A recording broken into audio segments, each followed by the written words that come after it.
انسانی تاریخ میں جتنے بھی جنگجو، جرنیل اور حکمران گزرے ہیں، ان میں چنگیز خان کا نام چند ابتدائی ناموں میں شمار ہوتا ہے، جنہوں نے مختصر وقت میں اپنی تلواروں کے بلبوتے پر دنیا کا نقشہ بدل ڈالا۔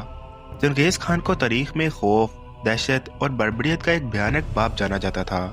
وہ ایک منگول سردار تھا جس نے 13 سال کی عمر میں تلوار اٹھائی اور 40 سال کی عمر میں پہنچ کر وہ چنگیز خان بادشاہوں کا بادشاہ بن گیا۔ وہ 1162 عیسوی کو دریائے اران کے علاقے میں پیدا ہوا۔ اس کا نام تموجن تھا، جس کا مطلب ہے لوہے کا کام کرنے والا۔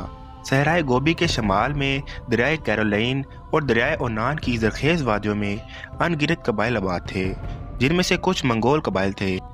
انہی منگول قبائلوں میں لیسوکھائی نام کے شخص کے گھر ایک بچے کی ولادت ہوئی، جس کا نام اس نے تموجن رکھا۔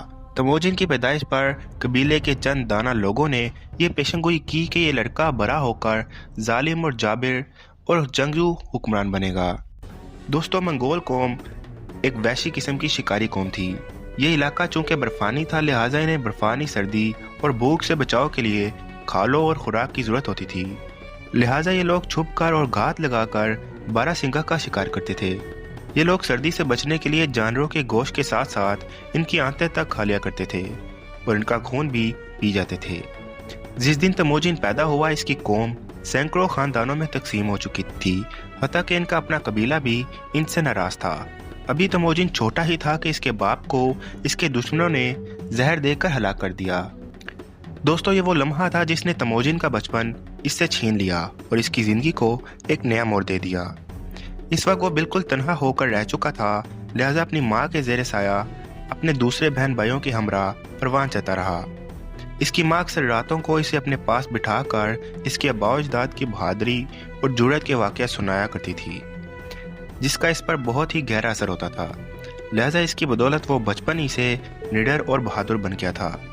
یوں ہی وقت گزرتا گیا اور آخر کار 1175 عیسوی کو اسے اپنے قبیلے کا سردار بنا دیا گیا، مگر اس کے اپنے ہی قبائل کے آپس میں جھگڑے شروع ہو گئے۔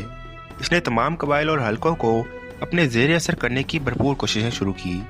کیونکہ اس وقت منگولیا پر کئی قبائل کی حکومت تھی، لہٰذا صورتحال کا جائزہ لینے کے بعد تموجن نے نہایت سمجھداری کا مظاہرہ کرتے ہوئے سب قبائلی سرداروں کو اکٹھا کیا اور مل کر دیگر علاقوں کو فتح کرنے کا منصوبہ پیش کیا، جسے قبائلی سرداروں نے خوب سراہا اور اس کی دانش مندی کے قائل ہو گئے اور اسے متفقہ طور پر اپنا سردار تسلیم کر لیا، اور دریائے انان کے قریب مجلس میں اسے چنگیز خان کا خطاب دے دیا گیا۔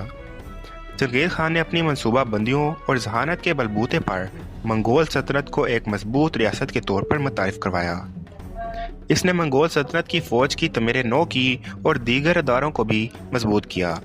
اس نے فوجی تنظیم کے جو اصول متعارف کروائے، وہ صدیوں تک فوجی ماہروں کے لیے مسئلہ راہ کا کام کرتے رہے۔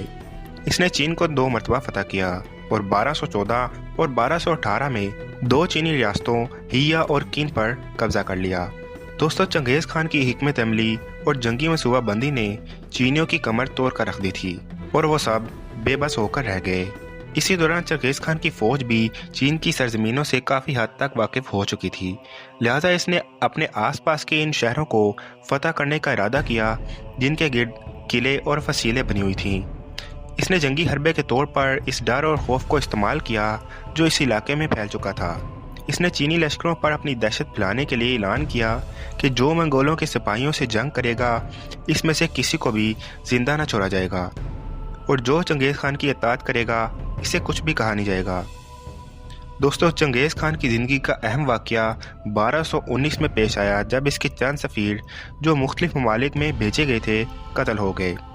چنگیز خان نے اس واقعے کو عالمی سطح پر ابھارا اور اس دن وہ دنیا کو فتح کرنے کے ارادے سے نکل کھڑا ہوا۔ اسی سال اس نے شمالی چین اور افغان سرحد کے علاقے فتح کیے۔ اس کے علاوہ بخارا، سمرقند، شاہپور، برات، ترکستان، آذربائیجان، تبریز اور خراسان پر بھی حملہ کر کے انہیں فتح کر لیا۔